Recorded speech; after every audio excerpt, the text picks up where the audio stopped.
नमस्कार। कार्यक्रम सीधा कुरा जनतासँग हेर्नको निमित्त न्यूज 24 टेलिभिजन हेरेर बस्नुभएका सम्पूर्ण दर्शक महानुभावहरूलाई स्वागत छ।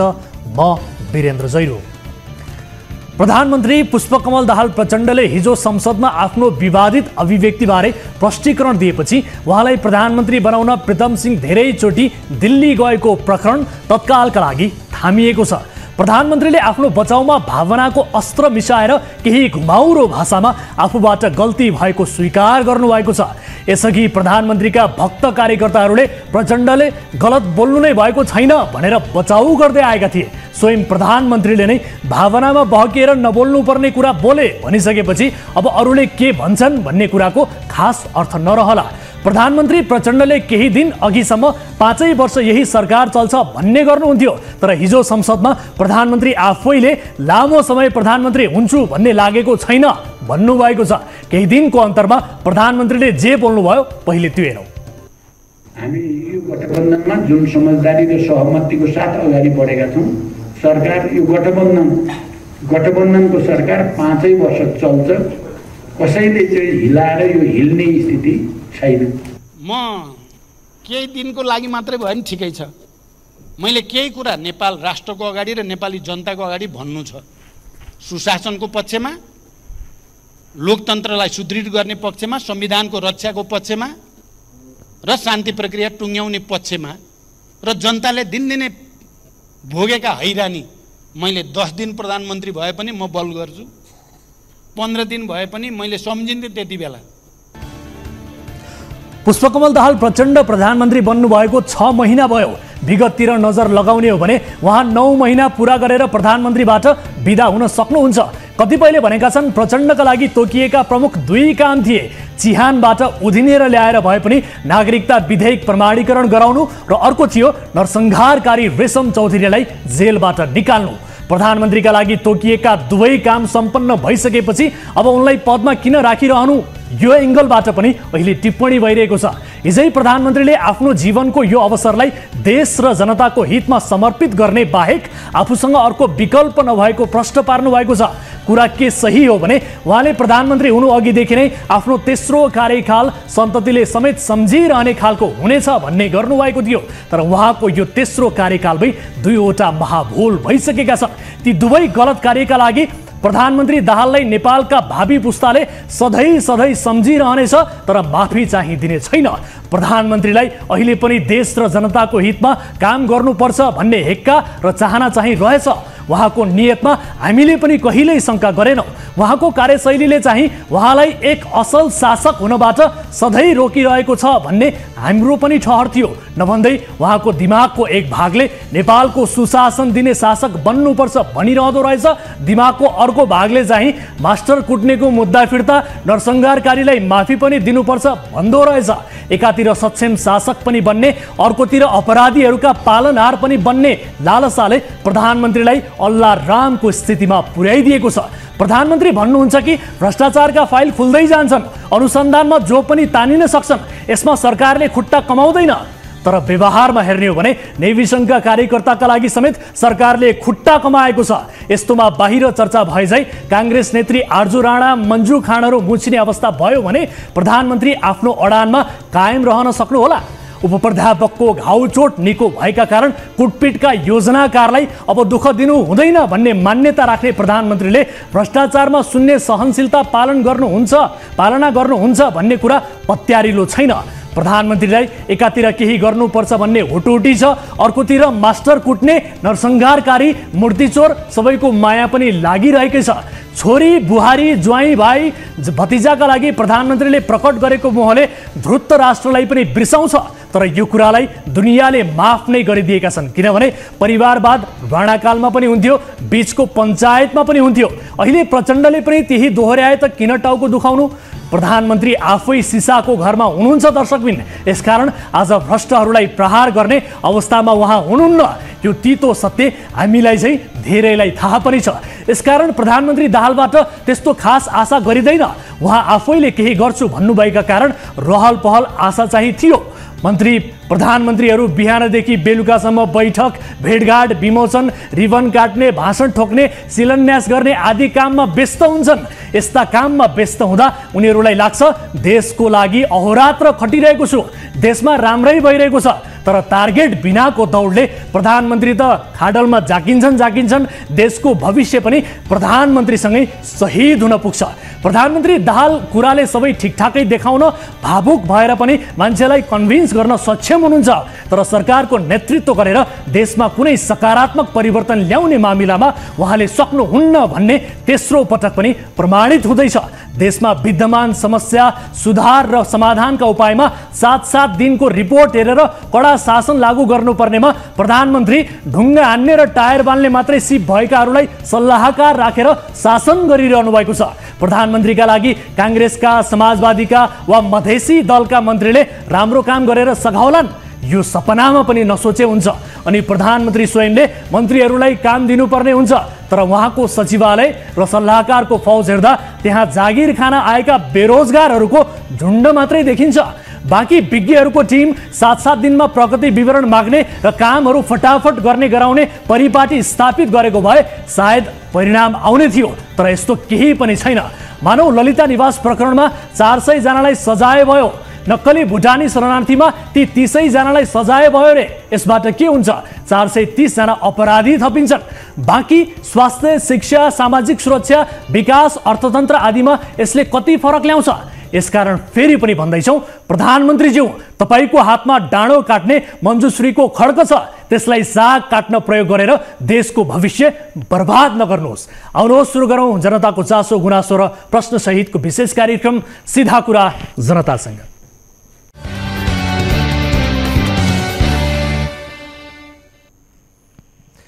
स्वागत छ दर्शक महानुभावहरू, कार्यक्रम सीधा कुरा जनतासँगको नयाँ एपिसोडमा उपस्थित भइसकेका छौँ। विविध विषयसहित आजको कार्यक्रममा पनि उपस्थित भएका छौँ। आम नागरिकको चासो गुनासो र प्रश्नहरू सहितका विषयहरूलाई कार्यक्रममा समावेश गर्दै ती विषयको जवाबदेहिता खोज्ने र कुनै पनि विषयको समाधान खोज्ने प्रयास निरन्तर जारी छ। आजको कार्यक्रममा हामी समिट हस्पिटलको विषयमा फलोअप रिपोर्ट प्रस्तुत गर्दैछौँ। न्यूनतम मापदण्ड पनि पुरा नगरी अस्पताल चलेको विषय यसअघिको कार्यक्रममा हामीले देखाएका थियौँ र यो विषय खुलासा भएसँगै बागमती प्रदेश सरकारले यसको छानबिन अघि बढाएको छ र अस्पतालको अध्यक्ष जो हुनुहुन्थ्यो उहाँले यसअघि दिएको जवाफ झुटो साबित गर्ने केही तथ्यहरू समेत आजको रिपोर्टमा हामी प्रस्तुत गर्दैछौँ। यसबारे थप कुराकानी पनि आजको कार्यक्रममा गर्दैछौँ। यस्तै काठमाडौँ महानगरले सडक व्यापारीहरूसँग अभद्र र अमानवीय व्यवहार गर्ने नगर प्रहरीलाई कारबाही गरेको छ, तर सडक व्यापारीलाई निश्चित ठाउँ र समय तोकेर व्यवसाय गर्न दिनुपर्ने आवाज उठे पनि महानगरले यसको व्यवस्थापन अझै पनि गर्न सकेको छैन। यो विषय आजको कार्यक्रममा हामी प्रस्तुत गर्दैछौँ। यस्तै अभिनेता पल शाह एक अन्तर्वार्तापछि फेरि विवादमा तानिएको प्रसङ्ग सहितको रिपोर्ट पनि आजको कार्यक्रममा समावेश गर्दैछौँ।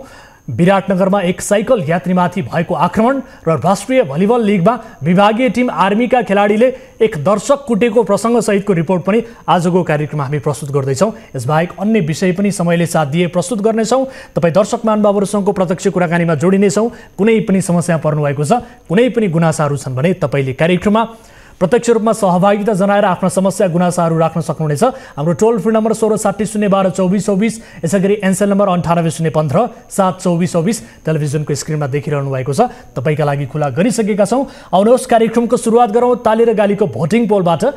यसअघि हामीले सोधेको प्रश्न थियो, प्रधानमन्त्री पुष्पकमल दाहाल प्रचण्डका छोरी ज्वाइँ समेत रहेका जीवन आचार्य कोशी प्रदेशमा दोहोरिएर मन्त्री बनेका छन्। नातावादकै कारण आचार्यले यस्तो अवसर पाएका हुन् भन्नेले तालीमा र होइनन् भन्नेले गालीमा भोट गर्नुपर्ने थियो। जसअनुसार 86%ले तालीमा र 14%ले गालीमा मत जाहेर गर्नुभएको छ। अर्थात् नातावादकै कारण आचार्यले यस्तो अवसर पाएका हुन् भन्नेमा सर्वाधिक मत परेको छ। तालीमा दर्शकहरूले सर्वाधिक मत व्यक्त गर्नुभएको छ। अब ताली र गालीका लागि आजको प्रश्न यस प्रकार छ,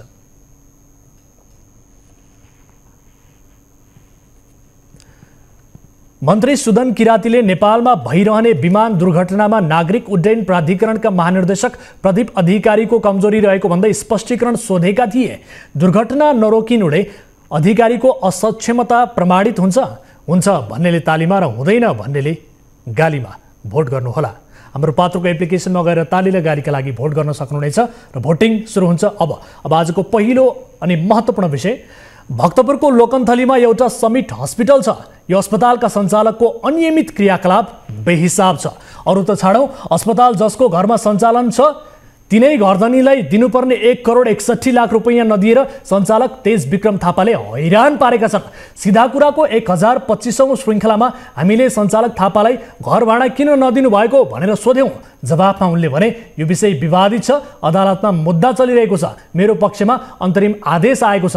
तर तथ्य के रहेछ भने अन्तरिम आदेश निष्क्रिय भएर असार 6 गते थापाको विपक्षमा फैसला नै भइसकेको थियो। थापाले भने असार 21 मा झुट बोल्दै मैले अन्तरिम आदेश पाएको दावी गरेका थिए। थापाको हरकतबाट राज्यले कर गुमाएको छ, कर्मचारीले तलब पाएका छैनन्, घरबेटीले भाडा पनि पाएका छैनन्। अस्पतालमाथि छानबिन जारी छ। हालसम्मको छानबिनले भनेको छ यो अस्पताल भद्रगोल छ। यो फलोअप रिपोर्ट हेर्नुहोस्। भक्तपुरको लोकन्थलीमा सञ्चालित समिट हस्पिटल मापदण्ड विपरीत सञ्चालन भएको खुलासा भएपछि बागमती प्रदेश सरकारले छानबिन अघि बढाएको छ। समिट हस्पिटल विरुद्धको उजुरीपछि बागमती प्रदेश सरकारले स्वास्थ्य कार्यालय भक्तपुरका प्रमुख कृष्णबहादुर मिजारको संयोजकत्वमा छानबिन समिति गठन गरेको छ। उक्त समितिलाई 10 दिनभित्र प्रतिवेदन बुझाउन निर्देशन दिएको छ।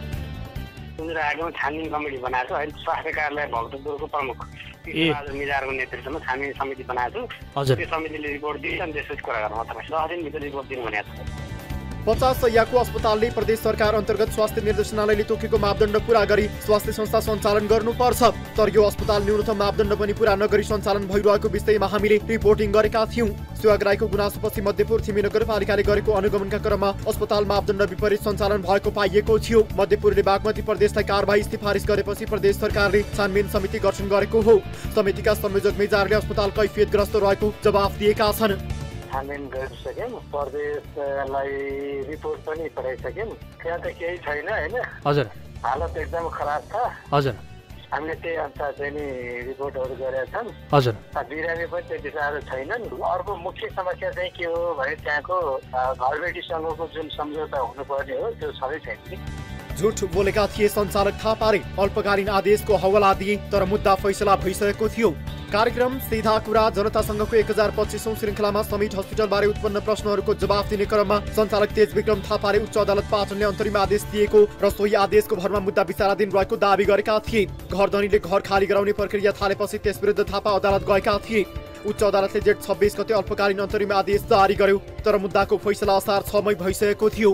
तर असार 21 गतेको सीधा कुरामा सञ्चालक थापाले अन्तरिम आदेशकै कुरा गरेर झुट बोल्ने तथा अल्मल्याउने प्रयास गरेका थिए। यो सुन्नुहोस्।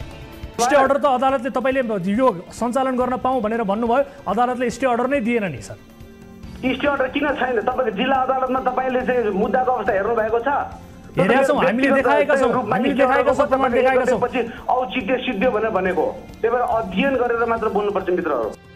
अस्पताल सञ्चालक थापाले घर खाली गराउने घरबेटी विरुद्ध निषेधाज्ञा पाऊँ भन्दै उच्चमा मुद्दा दर्ता गरे। तर त्यो मुद्दाको फैसला असार 6 गते हुँदा थापाको विपक्षमा फैसला भयो। फैसलाको यो अंश हेर्नुहोस्। उच्चले घरधनीका पक्षमा गरेको फैसलाको पूर्णपाठ आउन भने बाँकी छ। हामीले मुद्दा फैसला भइसकेको अवस्थामा निष्क्रिय रहेको अल्पकालीन अन्तरिम आदेशको कुरा तपाईले अघिल्लो कार्यक्रममा निकालेर किन भ्रम छर्न खोज्नुभयो भन्ने प्रश्न तेज विक्रम थापालाई गरेका छौँ। यो प्रश्नपछि थापाले फेरि नयाँ कायदे तर्क गरेका छन्। उनको तर्क सुन्नुहोस्। मलाई 28 गते धरपकड भयो होइन, कि चाहिँ म बन्दी प्रत्यक्षीकरणमा जानु पर्थ्यो होइन, अथवा अदालत चाहिँ अवहेलनामा जानु पर्थ्यो होइन। तर त्यो दिनमा अब मलाई 28 गते 29 गते मलाई अदालत ल्याउनु, म ढिलो फर्केँ, म त्यसै 8:30 बजे फर्केँ हेर्नुहोस्। पछि परिस्थिति कस्तो भयो भन्दाखेरि चाहिँ तपाईँको 1 गतेसम्म तपाईँको समय थप्ने भनेर चाहिँ समय थपेर ल्याइदिनु भयो, फाँटबाट होइन समय थपेर ल्याइदिनु भयो। अनि पछिल्लो सेसनमा चाहिँ त्यो जुन स्टे अर्डरको चाहिँ औचित्य समाप्त भएको भने किन भन्दाखेरि म त बन्दी 1 गते पनि सिद्धियो। अर्काको घरमा थापाको अनौपचारिक कब्जा, भाडामा लिने र दिने बीच सम्झौता नै छैन। 10 वर्षदेखि घर बहाल खर्खै। 65 साल फागुन 31 गते तत्कालीन मितिरी हस्पिटल र गोमा शिवाकोटीका पति रामकृष्ण पन्तबीच घर भाडामा दिने सम्बन्धमा भएको यो करारनामा हेर्नुहोस्।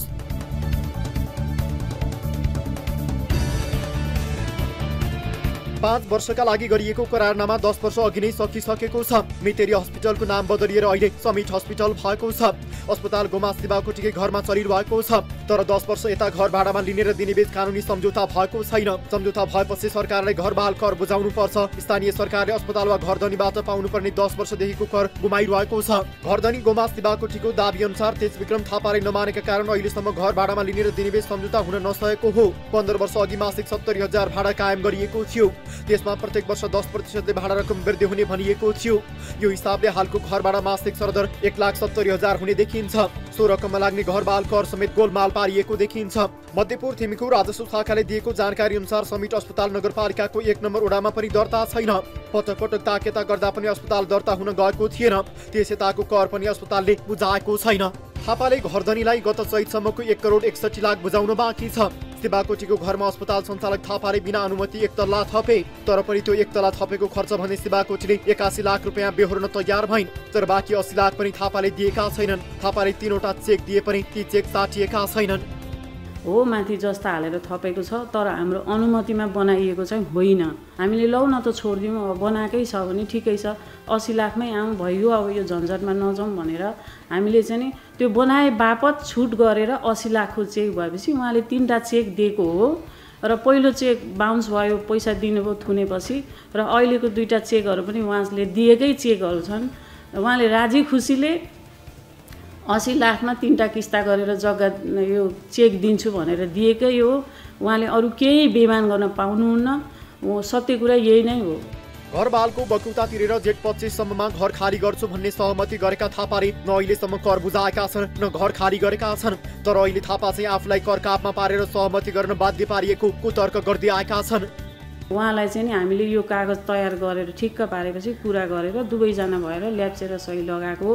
यहाँ कुनै कसैको अरू आधिकारिक रूपमा कसैको सही नै छैन। कसैको सही छैन। उहाँको र मेरो मात्रै छ, इभन मेरो छोराको पनि छैन। भनेपछि कसरी जबरजस्ती हुन्छ? उहाँको श्रीमतीको पनि छैन। स्वाभाविक रूपमा बुझाउनु पर्ने घरबाट बुझाउन छाडेर अस्पताल सञ्चालक कचिङ्गल गरिरहेका छन्। अर्कोतिर मध्यपुर थिमीले चाहिँ वडा नम्बर 1 लाई पत्र लेखेर कर चुक्ताका लागि प्रक्रिया अघि बढाउन भनेको छ। नगरपालिकाले लेखेको यो पत्र हेर्नुहोस्।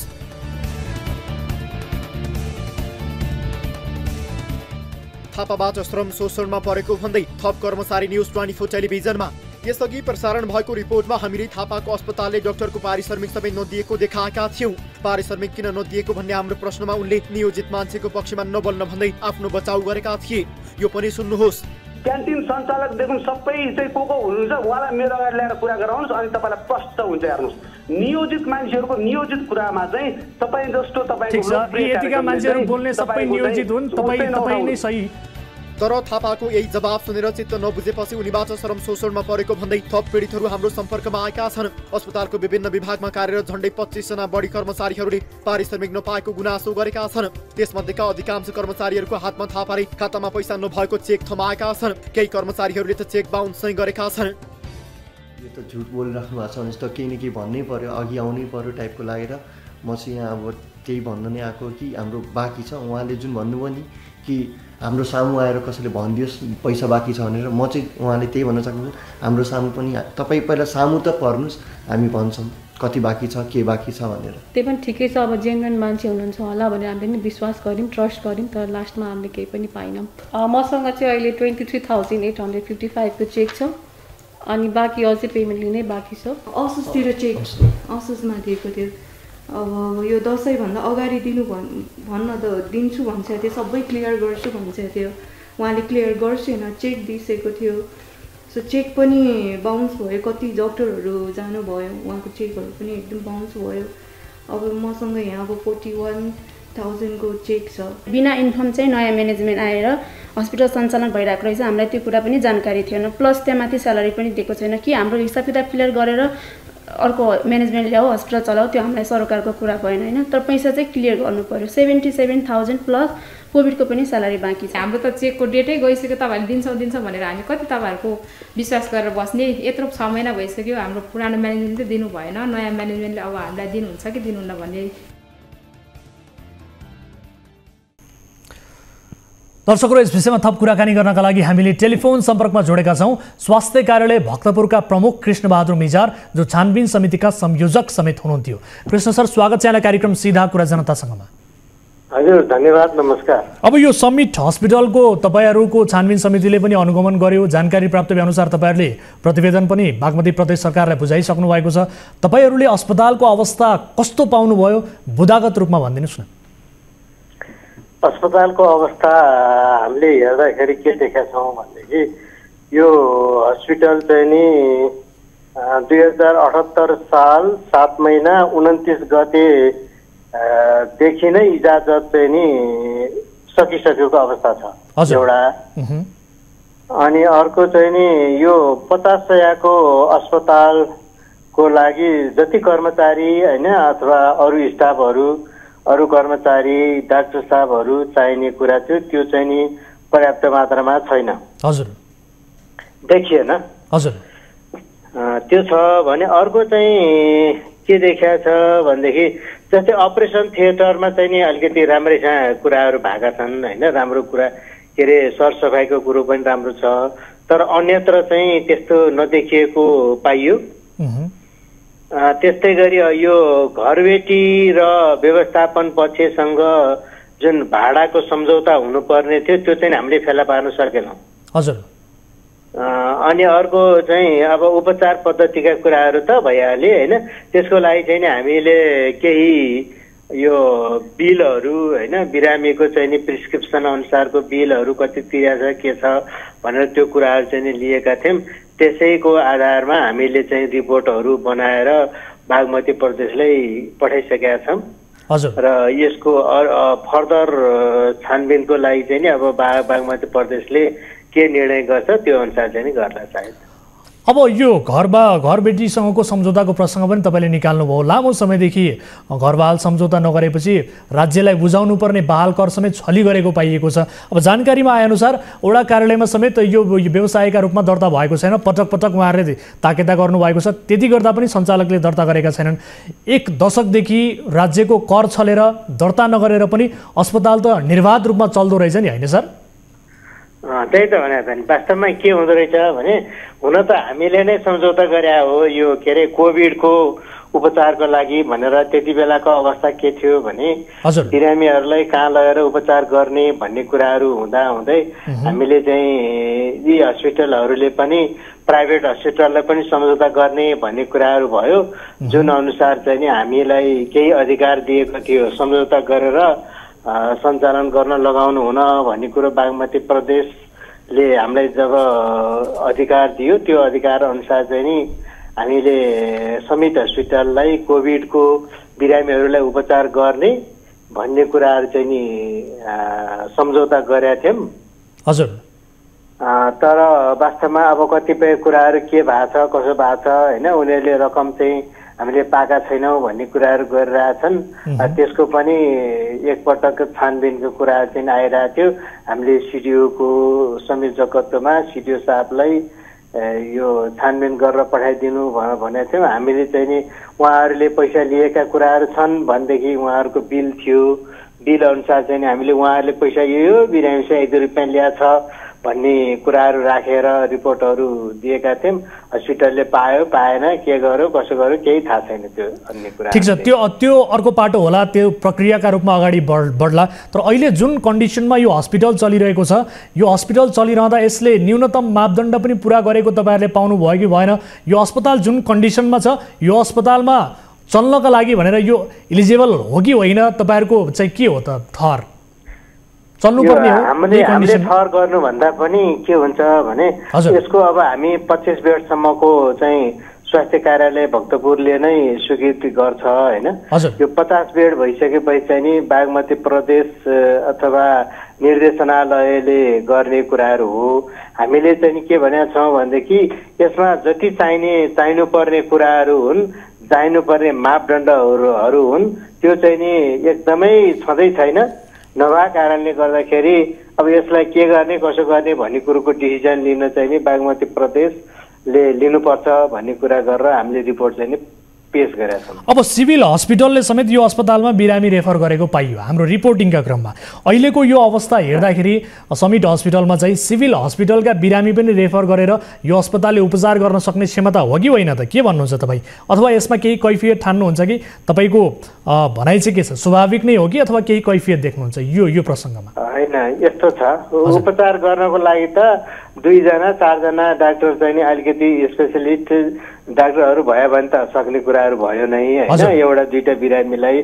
तर जति चाहिँ नि यो बेडको क्यापासिटी छ नि, 50 बेडको क्यापासिटीको लागि जति चाहिने पूर्वाधारहरू, जति चाहिने ह्युम्यान रिसोर्सहरू, जति चाहिने स्टाफ नर्सहरू होला, अरू स्टाफहरू छन्, त्यो चाहिँ पर्याप्त मात्रामा छैन।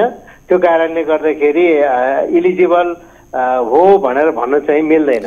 तर सिभिल हस्पिटल त आफैमा पनि एउटा सुविधा सम्पन्न अस्पताल हो भनेर भनिन्छ नि, होइन? अब के गर्ने सर, यो हाम्रो समाज यस्तो छ, के भन्नु यसलाई मैले। ठिक छ, अब तपाईँहरूले तयार पारेको जुन प्रतिवेदन छ, यो प्रतिवेदनका आधारमा चाहिँ प्रदेश सरकारले कस्तो किसिमको कारवाही गर्ला, कहिलेसम्म एक्सन लिन सक्ला, के अनुमान गर्न सक्नुहुन्छ? हामीले त मैले त अस्ति हामीले कति गते भने 23 गते भन्नाले 24 गते नै पठाइसकेका छौँ। हजुर। अब यो गर्ने कुरो त अब उसले गर्ने कुरामा हामीले यसरी गर्नुहोस् उसरी गर्नुहोस् भन्ने कुराहरू भन्दा पनि अब हस्पिटलको अस्तित्व चाहिँ छैन होइन। हस्पिटलले जति गर्नुपर्ने कुराहरू थियो त्यो चाहिँ पुगेको छँदै छैन। नपुगेका कारणले गर्दाखेरि मापदण्डमा व्यवस्था भएअनुसार निर्देशिकामा के कुराहरू उल्लेख छन्, के गर्न सकिने कुराहरू छ, त्यो अनुसार चाहिँ नि व्यवस्थापन गर्नुपर्छ भन्ने कुरो चाहिँ लाग्छ। अनि सञ्चालकलाई तपाईँहरूले स्ट्रिक्टली भनेका कुराहरू केही छन्, केही भन्नुभएको छ तपाईँहरूले यस सम्बन्धमा? हामीले चाहिँ के भनेका थियौँ भनेदेखि अब यहाँ तपाईँका चाहिँ नि सरसफाइका कुराहरू भए होइन, अनि यो अब तपाईँको रिन्यू गर्नुपर्ने कुराहरू छन्, तुरुन्तै गरिहाल्नु पर्यो भन्ने कुराहरू गरेका छौँ।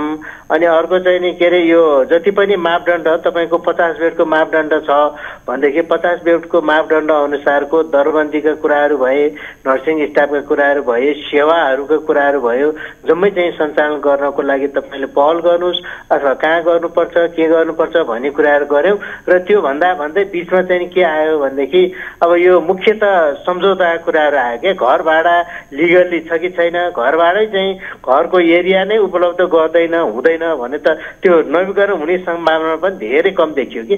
हजुर, त्यो अवस्था छ। हस्, समय र संवादका लागि धन्यवाद सर यहाँलाई। हस्, धन्यवाद, नमस्कार। दर्शक महानुभावहरू, यो अस्पतालको छानबिनका सम्बन्धमा हामीले कुराकानी गऱ्यौँ। छानबिन समिति बनेको थियो, प्रदेश सरकारले यसको छानबिन अगाडि बढाएको छ, प्रदेश सरकारसम्म यसको प्रतिवेदन पनि गइसकेको छ। हेरौँ अब प्रदेश सरकारले कस्तो किसिमको एक्सन लिन्छ यसलाई मापदण्डभित्र ल्याउनका लागि, त्यो भने बाँकी छ। यसलाई फलोअप गर्नेछौँ। कार्यक्रममा पालो भएको छ ब्रेकको, ब्रेक पछाडि फेरि उपस्थित हुनेछौँ। कतै नजानु होला, यहाँहरू हेरिरहनु भएको छ कार्यक्रम सीधा कुरा जनतासँग। अहिलेलाई छोटो ब्रेक। 7औं प्रधानमन्त्री कप NBA राष्ट्रिय भलिबल लिगका दौरान सोमबार भएको गण्डकी प्रदेश र आर्मी बीचको खेलको अन्तिम समयमा एक निराशाजनक घटना भयो। आर्मीका खेलाडीले अनुशासन तोड्दै दर्शक दीर्घामा नै पुगेर दर्शकमाथि हातपात गरे। आक्रोशमा आएर दर्शकमाथि नै कुटपिट गर्ने जर्सी नम्बर 6 का यी आर्मीका खेलाडी हुन् धनबहादुर भट्ट र उनीबाट कुटपिटमा फरेका रोल्पाका रामजी प्रसाद जिस्ते हुन्। आर्मीका प्रमुख स्पाइकर भट्टले डिसलाई जोडले एक मुक्का प्रहार गरेको दृश्यमा देखिन्छ। बोतल प्रहार अरू कसैले गर्यो, मुक्का खाए अर्कै कसैले। खेलको तेस्रो सेटको अन्तिम समयमा अवस्था तनावपूर्ण बनेको थियो। खेलमा आर्मी 23-24 को अवस्थामा गण्डकीका खेलाडीले प्रहार गरेको स्पाइक आउट भएपछि रेफ्रीले आउटको इशारा दिए। त्यो चरणको खेल 24-24 को बराबरीमा रोकिएको थियो। तर गण्डकीका खेलाडीले गरेको बलकको समयमा आर्मीका खेलाडीले लागेर गएको दाबी गरेपछि विवाद सुरु भएको थियो। गण्डकीका खेलाडीले रेफ्रीको निर्णयमा प्रश्न उठाइरहँदा एक समर्थकले भने कोर्टमा रहेका आर्मीको टोलीमाथि पानीको बोतल प्रहार गरेपछि आर्मीका खेलाडी समर्थक कुट्न दर्शक दीर्घामा नै पुगेका थिए। भट्टले कुचेका यी समर्थक बोतल प्रहार गर्ने थिए वा थिएनन् त्यो उनलाई थाहा थिएन, तर पनि भट्टले आफ्नो मर्यादा भुलेर हात हाले। खेलाडीको कुटाई खानी रामजी प्रसाद जस्ती मंगलबार न्यूज 24 टेलिभिजनको कार्यालयमा आइपुगेका छन्। उनले आफूले बोतल प्रहार नगरेको बताएका छन्। खेलाडीसँगै अर्को एक प्रशिक्षकले समेत लात्तले हिर्काएको उनी बताउँछन्। गण्डकी र आर्मीको भलिबल चलिरहँदा हामी दर्शकको रूपमा हामी खेल हेरिरहेका थियौँ। त्यसै बेलामा खै कहाँबाट बोतल कसले फाल्यो, मैले चाहिँ फालेको थिइनँ। अनि त्यसै बेलामा उहाँहरूले मलाई इन्डिकेटर गरेर तैँले बोतल किन फालिस् भनेर भनिरहनु भएको बेला मैले फालेको होइन, मैले फालेको छुइनँ भन्दै गर्दाखेरि उहाँहरू एक्कासी आएर तलबाट आएर मलाई 6 नम्बर जर्सीले यहाँ पन्च हिर्काउनु भयो। अनि आर्मीको महिला भलिबलको कोचले आएर मलाई लात्ती हान्नुभयो। त्यो बगैँदा फुटेज छ, तपाईँहरूले हेर्न सक्नुहुन्छ। विभागीय टोलीबाट सधैँ अनुशासनको अपेक्षा गरिन्छ, तर खेलकुदमा बेग्लै छवि बनाएको आर्मीले अनुशासनका सबै हद पार गरेर तनाव सिर्जना गरिदियो। खेलाडीले दर्शकमाथि कुटपिट मात्र गरेनन्, आफू बस्ने कुर्सी समर्थकतर्फ फ्याँकेर तमासा देखाए। गण्डकी प्रदेशको रामजी प्रसाद ऋषिले आर्मीका खेलाडी धनबहादुर भट्टको नाम नै तोकेर कारबाहीको माग राख्दै सङ्घमा निवेदन दर्ता गराएका छन्। 6 नम्बर जर्सी र भलिबलको कोच लगायत 11 नम्बरका खेलाडी सबैलाई कडाभन्दा कडा कारबाही होस् भन्न चाहन्छु। तपाईँले कहाँ निवेदन दिनुभएको छ, कसलाई भन्नुहुन्छ? मैले के अरे भलिबल सङ्घलाई निवेदन दिएको र पुलिस कहाँ जाँदाखेरि यो भलिबल सङ्घले खेलाएको खेल हुँदाखेरि हामीले लिन मिल्दैन, भलिबल सङ्घले हामीलाई दियो भने यो हेर्न मिल्छ भनेर डिएसपी साहबले भनिसकेपछि भलिबल सङ्घमा मैले निवेदन दिएको छु। अहिलेसम्म उहाँहरूबाट कुनै रेस्पोन्स पनि आएको छैन। भट्ट राष्ट्रिय टोलीका सदस्य समेत हुन्, तर सोमबार भट्ट लगायत खेलाडीले अनुशासन मात्र तोडेनन्, उनीहरूले आक्रोशित हुँदै अमर्यादित बनेका थिए। तनावपूर्ण खेलमा आर्मीले गण्डकी प्रदेशलाई 3-0 हराएको थियो। राखीमा भएको खेलमा आर्मी 25-19, 26-24 र 33-31 ले विजयी भएको थियो।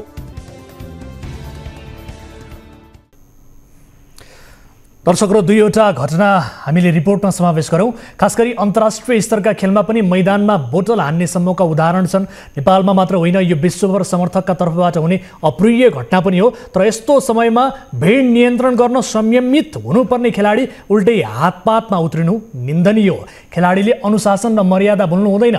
यस विषयमा हामीले विभागीय आर्मी टिमका अफिसियलहरूसँग कुराकानी गर्ने कोसिस गरेका थियौँ, तर उहाँहरूले मिडियामा बोल्नलाई लिखित रूपमा अनुमति चाहिने भन्दै यस घटनाको जवाब दिन इन्कार गर्नुभयो।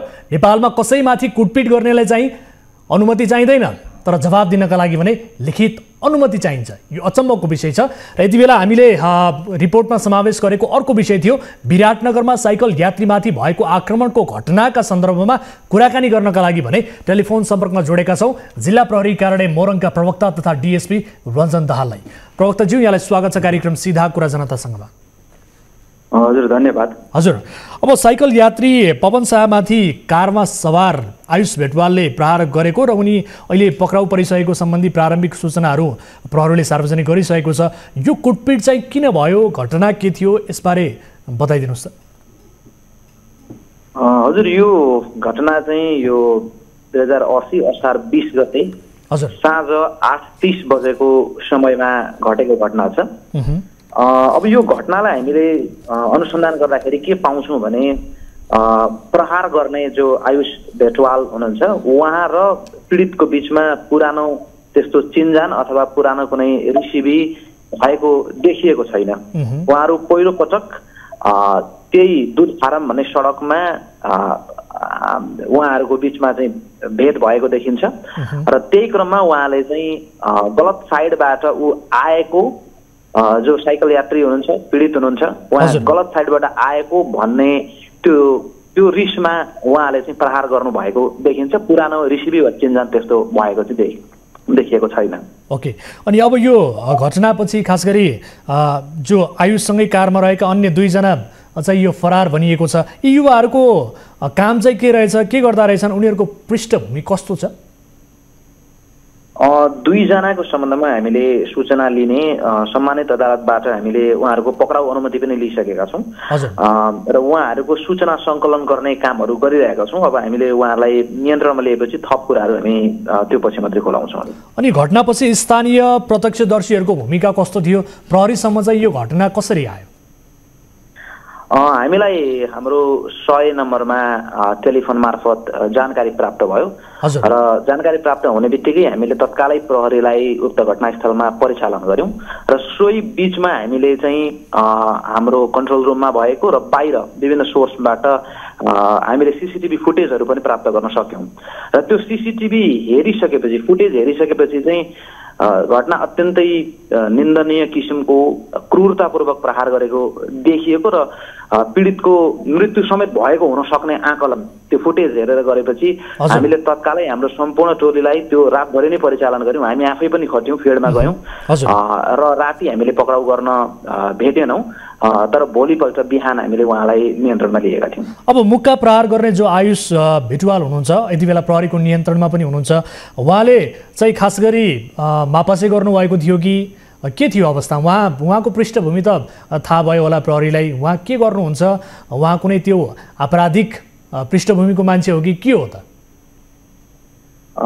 उहाँ अब अहिलेसम्म बुझ्दाखेरि उहाँ चाहिँ एउटा ब्याचलर्स लेभलमा पढिरहनु भएको विद्यार्थी हुनुहुन्छ।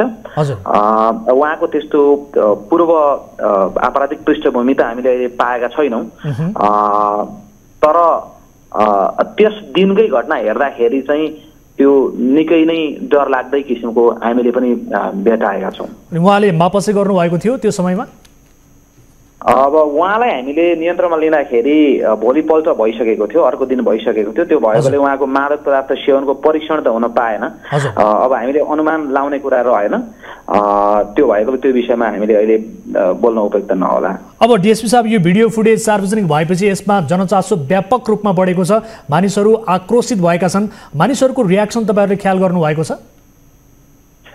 हजुर, होइन, यसमा अब यो स्वाभाविक पनि छ। घटनाको प्रकृति हेर्दाखेरि जो कोहीलाई पनि एक किसिमको डर लाग्ने, मान्छेलाई त्यो त्रसित बनाउने किसिमको नै भिडियो छ। त्यो भिडियो हेरेर हामीलाई पनि एक प्रकारले झकझक्याएको थियो त्यो भिडियोले। त्यसकारण आम सेन्टिमेन्ट यसको नेगेटिभमा जाने कुरा त्यो स्वाभाविक जस्तो देखिन्छ। अहिले अब घाइतेको अवस्था के छ? विशेष गरी उनको स्वास्थ्य अवस्थाबारे केही भन्न सक्नुहुन्छ यहाँले? घाइतेलाई हामीले चाहिँ तत्कालै प्रहरीले उद्धार गरेर त्यहाँबाट चाहिँ कोशी अस्पतालमा पुर्याएको थियौँ र कोशी अस्पताल पुगेर हामीले भेटेको थियौँ। भेट्दाखेरि चाहिँ उहाँको ब्लड चाहिँ कानबाट र नाकबाट ब्लड बगिरहेको अवस्थामा हामीले त्यहाँ पुर्याएका थियौँ। तर अब हामीले सिटी स्क्यान लगायत सम्पूर्ण त्यो परीक्षणहरू पनि गर्न लायौँ। लाउँदाखेरि भित्री ठुलै चोट भन्ने चाहिँ देखिएको छैन, तर उहाँ अहिले काम गर्न अझै पनि जान सकेको छैन भन्ने कुराहरू चाहिँ हामीले बुझेका छौँ। प्रहरीले अस्पताल पुर्याउँदा उहाँ बेहोस अवस्थामै हुनुहुन्थ्यो कि अथवा के थियो? उहाँलाई लिएर जाने क्रमसम्म पनि उहाँ बेहोसै हुनुहुन्थ्यो। हस्पिटल पुग्ने समयमा उहाँको चाहिँ होस फर्केको थियो। अब यो घटनापछि एउटा अर्को प्रश्न जबरजस्त रूपमा के उठेको छ भने नि डिएसपी साहब, जस्तो विराटनगरमा पनि गुण्डागर्दी मौलाउँदै गएको, युवाहरूमा आपराधिक मनोबल बढ्दै गएको हो कि भन्ने पनि देखिएको छ, त्यस्तो लाग्छ तपाईँहरूलाई? त्यो अब यो आइसोलेटेड घटनाको रूपमा हामीले पाएका छौँ। यसमा कुनै ट्रेन्डको रूपमा चाहिँ हामीले भेटाएका छैनौँ। यदाकदा यस्ता घटनाहरू घट्छन् र यी हरेक घटनामा संलग्न मान्छेहरूलाई हामीले पक्राउ गरेर सम्बन्धित अपराधमा कानुनको दायरामा ल्याउने काम गरिरहेका छौँ र त्यस्तो खालको चाहिँ देखिँदैन। तर यदाकदा यो खालका घटनाहरू घट्ने गर्छन्, त्यसमा हामीले निर्ममतापूर्वक हामीले कानुनी कारबाही गरिरहेका छौँ। हस् डिएसपी साहब, यो समय र संवादका लागि यहाँलाई धेरै धेरै धन्यवाद। यहाँलाई पनि र यहाँको टेलिभिजनलाई पनि धेरै धेरै धन्यवाद।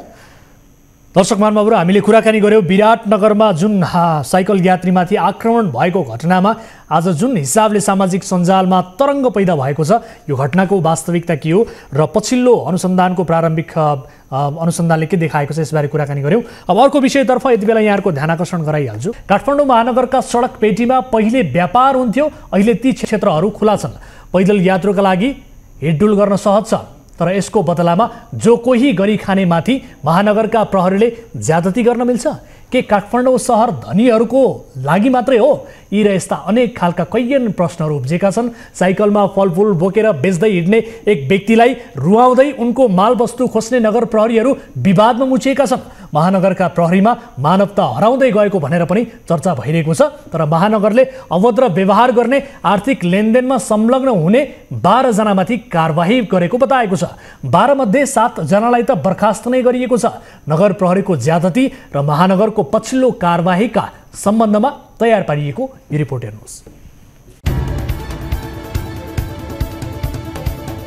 ठेला तथा साइकलमा व्यापार गर्नेहरूमाथि काठमाडौँ महानगरका नगर प्रहरीहरूले गर्ने ज्यादती विरुद्ध फेरि एकपटक समाज तरङ्गित भएको छ। साइकलमा फलफुल बेच्न हिँडेका एक व्यापारीमाथि महानगर प्रहरीले गरेको ज्यादतीको एक कारुणिक गृहस्थीमाथि धेरैले महानगरको शैली विरुद्ध आक्रोश पोखेका छन्।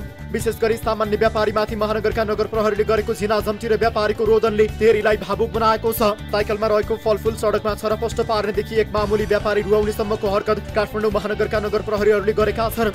काठमाडौँ महानगरले सडक पेटीमा हुने गरेको व्यापार हटाउन कडा नीति लिएको छ। ठेलामा गरिने व्यापारले पनि सडक साँघुरो बनाएको भनेर त्यस विरुद्ध पनि झिनाझम्टी हुने गरेको छ। यो दृश्य चाहिँ पेटीको व्यापार वा ठेलाको व्यापार पनि होइन। साइकलमा फलफुल राखेर घर घर बेच्दै हिँड्ने माथि महानगरका नगर प्रहरीहरू खनिएका छन्।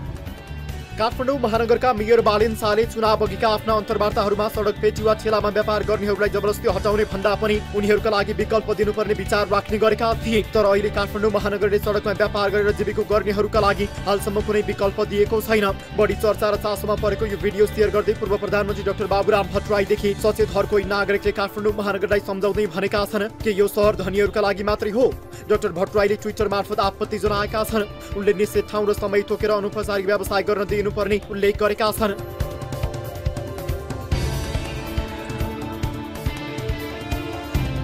महानगरका नगर प्रहरीहरूको दुस्साहस बढ्दै 7 जना बर्खास्त 5 निलम्बनमा।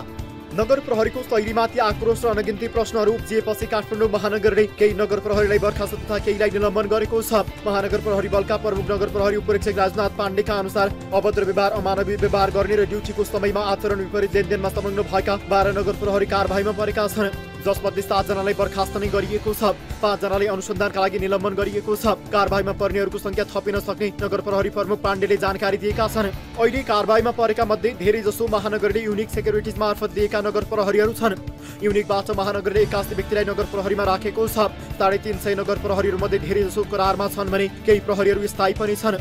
निलम्बनमा परेका ती 5 जना महानगरका पुराना तथा स्थायी कर्मचारीहरू हुन्। केही नगर प्रहरीहरू आर्थिक लेनदेनमा मुछिएको, केहीले अमानवीय व्यवहार गरेको पाइएपछि उनीहरूमाथि तत्कालै कारबाही गरिएको नगर प्रहरी प्रमुख पाण्डेले जानकारी दिए। अन्य केहीलाई स्पष्टीकरण सोध्ने, सचेत गराउने र यस प्रकारका घटना दोहोरिन नदिन क्षेत्रमा खटाएका प्रहरीहरूलाई केन्द्रीय कार्यालयमा बोलाएर आचरण सम्बन्धी तालिम दिन थालिएको छ। बालेन विरुद्ध इनफ इज इनफ अभियान। काठमाडौँ महानगरका प्रहरीले सडकमा व्यापार गर्ने श्रमिकलाई अमानवीय व्यवहार गरेको भन्दै इनफ इज इनफ अभियानले विरोधमा ह्यासट्याग अभियान चलाएको छ। इनफ इज इनफ अभियानले ह्यासट्याग अभियान मार्फत बुधबार दिउँसो महानगरको गेटमा प्रदर्शन गर्ने तयारी गरेको छ। बालेनको र्याप गीतमा प्रयोग भएको गरिबको चमेली बोल्दिने कोही छैन भन्ने वाक्यलाई नै ह्यासट्याग बनाएर प्रदर्शनमा सहभागी हुन आह्वान गरिएको छ। इनफ इज इनफ अभियान तत्कालीन प्रधानमन्त्री केपी शर्मा ओलीको विरोधका क्रममा चर्चामा आएको थियो। बालेनका दुःखका दिन सुरु, वारेस समेत राख्न पाएनन्, अदालतका कारण हैरानी थपियो। मेयर शाहलाई अदालतले वारेस राख्ने अनुमति दिन अस्वीकार गरेको छ। अदालतको अवहेलना मुद्दामा वारेस राख्ने अनुमति उनले मागेका थिए, तर सर्वोच्चले उनको माग अस्वीकार गरिदियो। आइतबार शाहले दिएको निवेदनको सुनवाई गर्दै न्यायाधीश ईश्वर खतिवडा र हरि फुन्यालको इजलासले वारेस राख्ने उनको माग अस्वीकार गरेको हो। अदालतले वारेस राख्ने अनुमति नदिएपछि अब शाह आफै सुनवाईमा अदालतमा उपस्थित हुनुपर्ने छ भने तारिख समेत उनले नै बुझ्नुपर्ने छ। भारतीय सिनेमा आदिपुरुष सम्बन्धी विवादमा बालेनले सरकार र अदालत भारतको गुलाम भएको प्रतिक्रिया दिएका थिए। उनले अदालतको आदेश नमान्ने टिप्पणी गरेका थिए। बालेनलाई अदालतसम्म तान्ने अधिवक्ता चाहिँ वर्षा कुमारी झा हुन्। सडकमा व्यापार गरेर खानेहरूलाई चाहिँ खास गरी उचित व्यवस्थापन गरिदिनुपर्छ भन्ने आवाज सुरुवाती दिनदेखि उठिरहेको छ। तर अहिलेसम्म यसरी सडकमा व्यापार गर्नेहरूलाई बलमिच्याई मात्रै नगर प्रहरीले गरिरहेको स्थिति छ। स्मरण रहोस् कि बालेन शाहले आफ्नो घोषणा पत्रमा पनि फुटपाथमा व्यापार गर्नेहरूलाई उचित व्यवस्थापन गरिनेछ भनेर उल्लेख गरेका थिए। तर यस किसिमका घटनाहरू जो बेला बेला सार्वजनिक भइरहन्छन्, यी घटनाहरूले बालेन शाह कहीँ कतै चुकिरहेका छन् कि यस विषयमा भन्ने पनि स्पष्ट पारेको छ। यति बेला हामीसँग कुवेतबाट कोही दर्शक जोडिनु भएको छ आफ्नो समस्यासहित, उहाँसँग कुराकानी गर्छौँ। नमस्कार, कुवेतको कुन ठाउँबाट जोडिनु भयो? यहाँको शुभ नाम? हजुर सर नमस्कार। हजुर, यहाँको शुभ नाम? सर मैले नाम चाहिँ भन्न चाहिनँ। हस्, कुवेतको कुन ठाउँमा हुनुहुन्छ तपाईँ? सर म कुवेतको मङ्गफमा छु, मङ्गफ भन्ने ठाउँमा। तपाईँ के समस्या पर्नुभयो? तपाईँले भन्न चाहेको कुरा, आफ्नो समस्या राख्नु होला। सर खासमा मैले अब मेरो आफ्नो समस्या भन्दाखेरि पनि अब म चाहिँ धेरै वर्ष भयो यहाँ कुवेत बसेको। हजुर। अनि यहाँ धेरैजना जस्तो नेपालबाट चाहिँ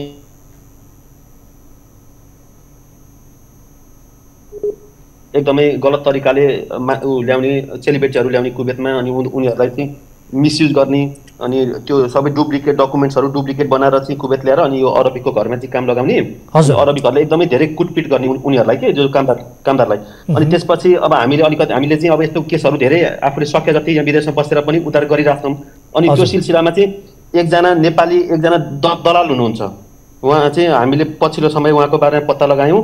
उहाँको चाहिँ खास घर चाहिँ दमक रहेछ अनि उहाँको चाहिँ माइत चाहिँ केरखा मिलनचोकमा बस्ने रिता घिमिरे भन्ने एकजना दलाल हुनुहुँदो रहेछ यहाँ। उहाँले चाहिँ एउटा कम्पनी खोलेर नेपालबाट चाहिँ त्यो चेलीबेटीहरूलाई डोमेस्टिक वर्करको रूपमा कुवेत भित्राउने होइन।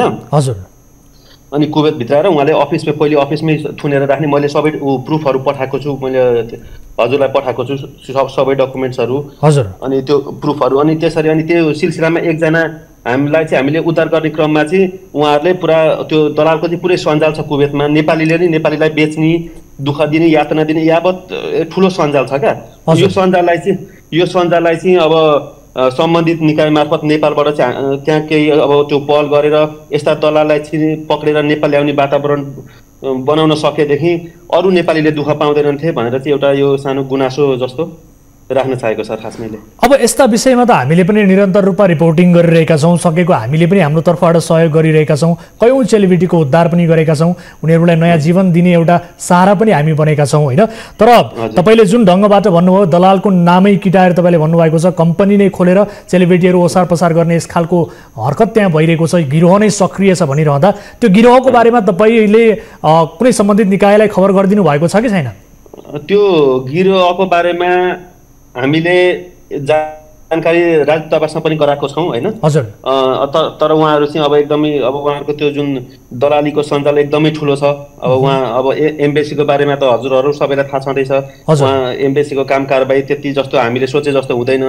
अनि पीडितहरू बढेको बढे गर्ने अनि त्यो मात्रामा एम्बेसीबाट पनि खासै अब त्यो सुनवाई नहुने, पीडितको गुनासोहरू सुनवाई नहुने, त्यो कारणले गर्दाखेरि चाहिँ अनि एकदमै समस्या जस्तो अहिले पछिल्लो समय नेपालबाट धेरै मान्छेहरू कुवेत आइरहेछन्। अहिले अरू कन्ट्रीको भिसाहरू सबै बन्द गरेको छ अनि घरेलु कामदार कम्पनीमा काम गर्नेहरू त्यो धेरै नयाँ मान्छेहरू कुवेत आउँदै गर्दाखेरि धेरै एकदम पीडा जति पीडितको सङ्ख्या पनि दिनानुदिन बढिरहेको छ सर। हजुर। त्यसले गर्दाखेरि चाहिँ यो चिजलाई चाहिँ बरु हामीले नेपालबाटै कन्ट्रोल गर्न सकेदेखि अलि सहज हुन्थ्यो, नेपालीले विदेशमा आएर यसरी दुःख पाउँदैनथे भनेर चाहिँ त्यो एउटा त्यो सोचले मैले हजुरहरू। यो गिरोहले खास गरी कसरी काम गर्छ, कुन बाटो हुँदै कुवेत पुर्याउँछ नेपाली चेलीहरूलाई, यसबारे केही भित्री कुराहरू तपाईँहरूले फाइन्ड आउट गर्नु भएको छ?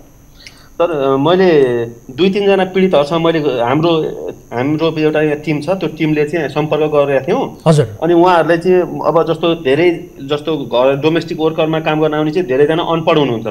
अनि उहाँहरूलाई चाहिँ नेपालकै एयरपोर्टबाट मैले सोधेको तपाईँहरू प्लेन चेन्ज गरेर आउनुभयो कि एउटै प्लेनमा कुवेत आइपुग्नु भयो कि भनेर भन्दाखेरि काठमाडौँबाट चढेर सिधै कुवेत आएको भनेर भन्नुभयो। त्यसको मतलब उहाँहरू नेपालबाटै आउनु भएको होइन। अनि त्यसमा अनि के छ भने एकजना पीडितको मैले त्यहाँ प्रुफ पठाएको छु, श्रम गरेको छ, श्रमको स्टिकर छ।